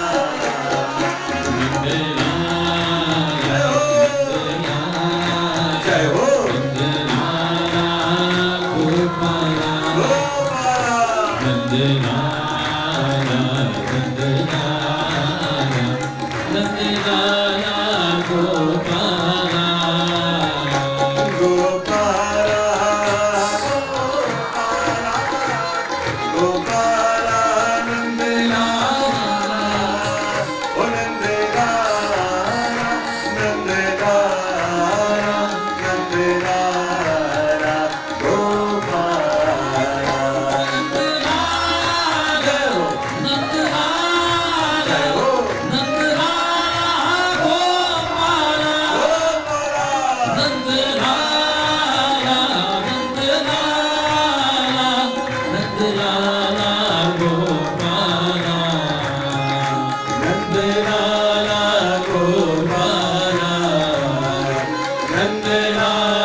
जय जय श्री यमुना माँ जय जय श्री यमुना जो का जन्म सुधारो जो का जन्म सुधारो धन्य धन्य तमे यमुना माँ जय जय श्री यमुना श्यामलनी सूरत माहूरत माधुरी माहूरत माधुरी प्रेम सहित पटरानी प्रेम सहित पटरानी पराक्रमे पूरा माँ जय जय श्री यमुना जय मन मन छाया गंभीरे घेरा माँ गंभीरे घेरा चुंदनिये छटकारा चुंदनिये छटकारा पहरानी गहरा माँ जय जय श्री यमुना तुझी कंकण रुलावा गुजरिया चूड़ी माँ गुजरिया बाजूबंद ने बिरखा बाजूबंद ने बिरखा पहुँची रत्न जड़ी माँ जय जय श्री यमुना झांझर ने चमके माँ बिछिया रे चमके माँ बिछिया रे चमके ने मुर्गे ना देना ने मुर्गे ना देना घुघरी ने धमके जय जय श्री सोने सनगार सजा रंग में सर मोती मानक में सर मोती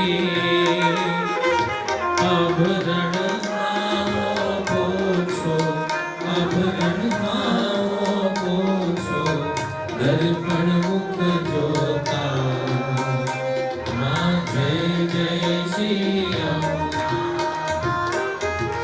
तट अंतर रूडामा शोभित जन बलिया शोभित जन बलिया मन वांछित मुरलीधर मन वांछित मुरलीधर सुंदर वर बलिया जय जय श्री लाल कमल लपटाड़ा जो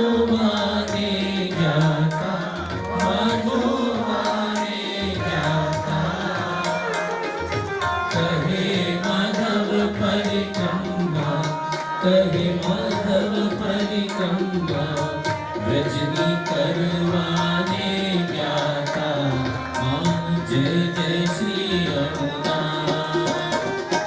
जय जय श्री यमुना माँ जय जय श्री यमुना जो का जन्म सुधारो जो का जन्म सुधारो मृत मृत मेरा